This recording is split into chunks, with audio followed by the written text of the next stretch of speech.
होके जो है यहाँ से मामला छोड़ के भाग गए और किसी को दूसरे को बलि का बकरा बना के जो है ये पारसनाथ राय जो है बेचारे विद्यालय चलाते थे, उनके क्या बच्चे जो है किसी तरह पास जो नहीं होते थे वहां पास कराने का ठेका हो गई। अगर भाजपा की सरकार आती है तो हमारे तन से कफन उठाकर बेचने का काम ये सरकार करेगी। देखिए, दिनेश लाल यादव का ये शर्मनाक बयान है। ये उन माँ बाप को गाली दे रहे हैं जिन्होंने औलादे पैदा की है। योगी मोदी अगर औलाद पैदा नहीं किए हैं तो इसमें कहीं ना कहीं वो उसके भोगी नहीं खोज रहे थे। यहाँ गाजीपुर में उन्हें किसी प्रत्याशी से नहीं लड़ना है, उन्हें तो योगी और मोदी से लड़ना है। इस गाजीपुर में अगर आते हैं प्रधानमंत्री तो वो 15 मिनट से 20 मिनट तक जो है सिर्फ अफजाल अंसारी के परिवार के बारे में बोल सब करके बाण मंडली सब करके और किसी तरह से चाटुकारी करके भाजपा में बैठे हुए हैं और किसी तरह दुर्भाग्यपूर्ण सांसद बन गए हैं। से करते करते आ गई ये जो है दो भैंस अगर आपके घर है तो एक भैंस और मंगलसूत्र पर आने वाले प्रधानमंत्री के पास अब झूठ बोलने के लिए उनके पास शब्द भी नहीं रह गए हैं। अब शब्द कहाँ से लाए और कहाँ से चुरा के लाए, क्योंकि चोरी करने में तो थोड़ा माहिर है। नमस्कार, मैं मनीष कुमार भारद्वाज। इस समय मेरी मौजूदगी है गाजीपुर लोकसभा के अंतर्गत गाजीपुर लंका मैदान है। तमाम से लोग यहाँ पर मौजूद हैं। हम जानने का प्रयास करेंगे गाजीपुर का माहौल क्या है। गाजीपुर कहीं ना कहीं सबकी निगाहें टिकी हुई है। गाजीपुर के जो प्रत्याशी खड़े हुए हैं कहीं ना कहीं सारे लोग, देश के सारे लोग इस सीट पर निगाहें बनाए रखे हुए हैं कि आखिर में यहाँ से किसके सर पर ताज बंधेगी। हमारे साथ बहुत राजनीति के बहुत अच्छे जानकार लोग हमारे साथ मौजूद हैं। इन लोगों से हम जानने का प्रयास करेंगे। सबसे पहले आपका स्वागत है। जी, सतीश उपाध्याय मेरा नाम। मैं जिला कांग्रेस कमेटी का महासचिव हूं और गाजीपुर सदर विधानसभा का प्रभारी हूं। क्या लग रहा है इस बार कुछ परिवर्तन होगा कि क्या लग रहा है? जी, पूरे देश में इंडिया महागठबंधन का बोलबाला बहुत जोर शोर से है और आज सवाल जोर शोर पे इसलिए है कि महंगाई, बेरोजगारी, भ्रष्टाचार और किसानों के ऊपर उत्पीड़न, महिला उत्पीड़न, हर वर्ग को जो है 10 साल में इन्होंने जो सच बात दिखाया था कि सपने जितने दिखाए लेकिन एक भी वादे इन्होंने पूरे नहीं कर पाए। और लास्ट में इन्होंने शुरू किया इस चुनाव में 400 पार से करते करते आ गई ये जो है दो भैंस अगर आपके घर है तो एक भैंस और मंगलसूत्र पर आने वाले प्रधानमंत्री के पास अब झूठ बोलने के लिए उनके पास शब्द भी नहीं रह गए हैं। अब शब्द कहाँ से लाए और कहाँ से चुरा के लाए, क्योंकि चोरी करने में तो थोड़ा माहिर है लेकिन अभी उनके पास शब्द भी नहीं मिल रहे हैं। जिस समीकरण को 400 पार, जिस समीकरण को लगा के लगातार ये कहा जा रहा है 400 पार अनाज दे रहे हैं, कहीं ना कहीं इस पर ये कहा जा रहा है कि महिलाएं खुश है। इस पर क्या कहना चाहेंगे? 80 करोड़ लोगों को जो है सरकार की तरफ से गरीबी रेखा में दिखाया जा रहा है।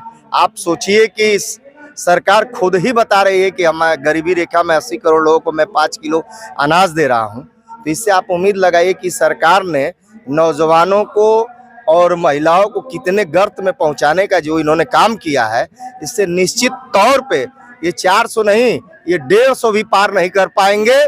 क्योंकि हम लोग के राहुल गांधी आपको बता दें कि जब कोई भी शब्द बोले हैं तो निश्चित तौर पे उन्होंने कोरोना के समय में भी बोला है कि कोरोना आने वाला है, उसको ये सरकार ने मजाक उड़ाया।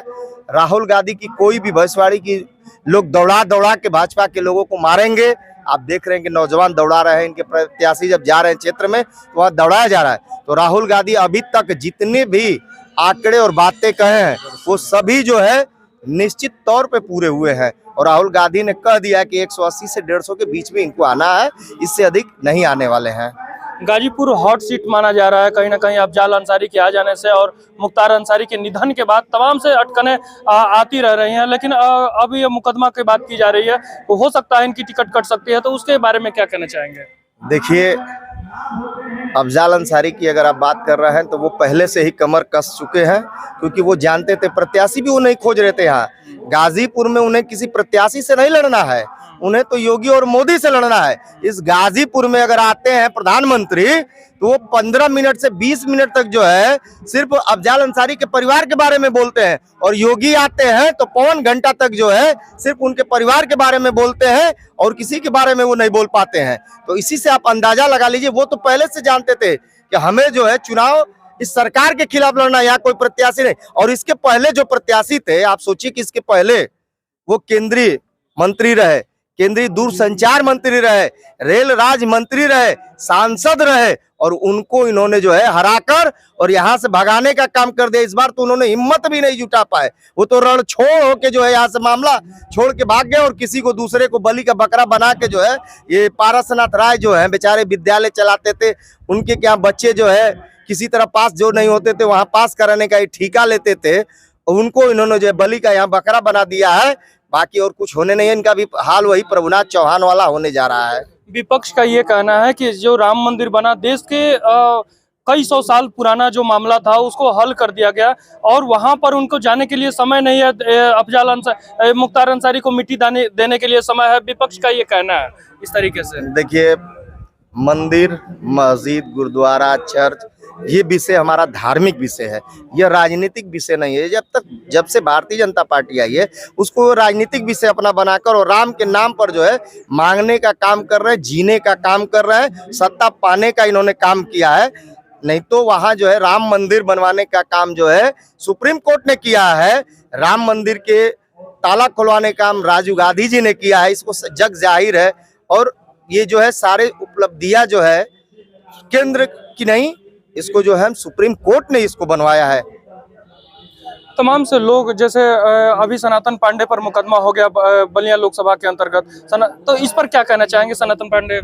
देखिए, सनातन पांडे जी के ऊपर जो मुकदमा हुआ है वो तो फर्जी मुकदमा हो गया।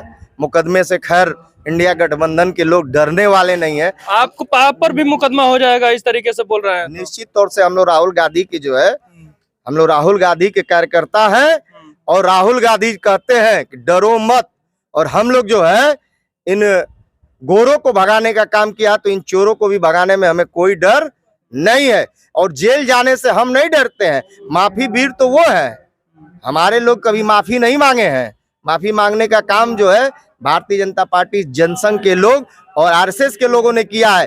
कभी कांग्रेस के लोगों ने कभी माफी नहीं मांगा है। आपने अभी देखा है कि राहुल गांधी की सदस्यता समाप्त करने के इन लोगों ने जिस तरीके से षड्यंत्र रचा था, उसको भी जो है राहुल गांधी ने कहा था मैं झुक जाऊंगा, सर कटने नहीं दूंगा और माफी नहीं मांगूंगा, मैं माफी वीर नहीं हूं। जैसे युवा बेरोजगारी की बात की जाए, तमाम से लोग हैं, हम और लोगों से हम बात करें बेरोजगारी के मुद्दे पर अगर बात की जाए तो दिनेश लाल निरहुआ से यह सवाल किया गया, बेरोजगार से युवा परेशान है, तो उनका ये कहना था, अभी आपने वीडियो तमाम से सोशल मीडिया पर, तमाम से टीवी चैनलों पर देखा होगा, उनका ये कहना है कि आप खुद बेरोजगार हैं, 8 और बच्चा पैदा कर दे रहे हैं और योगी मोदी जी बच्चा ना पैदा करके बेरोजगारी खत्म कर रहे हैं। इस पर क्या कहना चाहेंगे?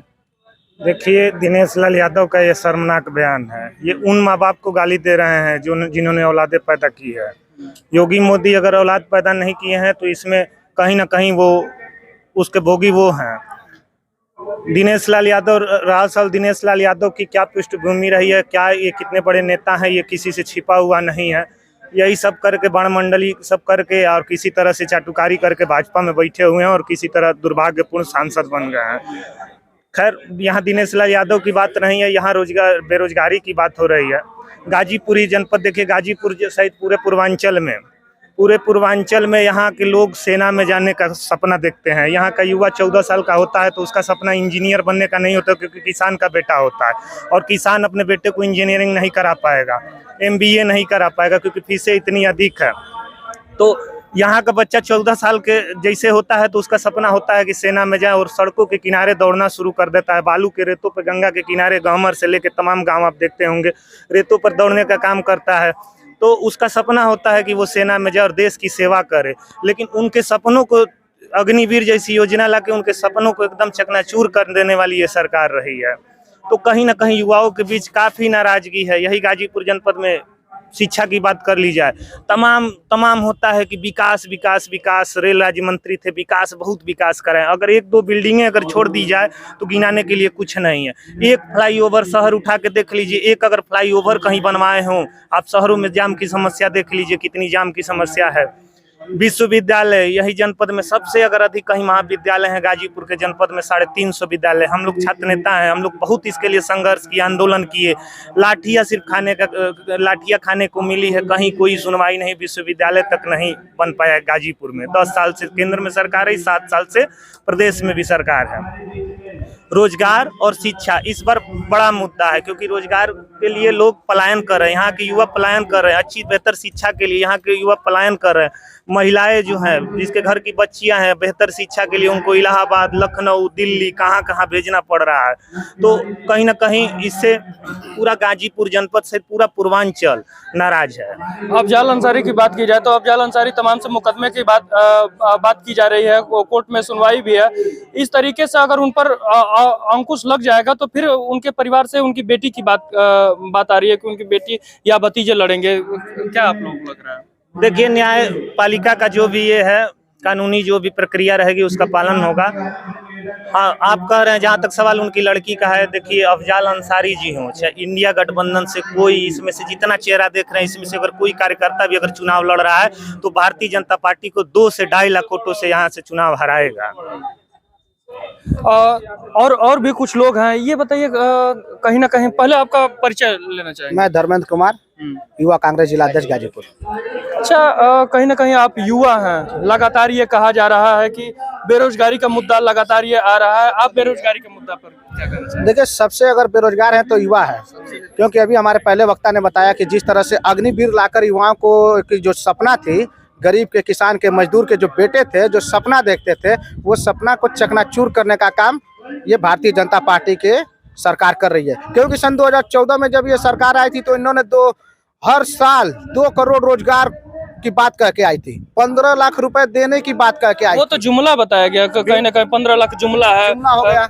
और ये सरकार युवाओं के छाती और किसान के छाती को कुचलने का काम कर रही है। इस तरह से किसान देख लीजिए, मजदूर देख लीजिए, गरीब, नौजवान, शोषित, पिछड़ा, दलित और महिलाएं, सब इस सरकार में कोई सुरक्षा नहीं है।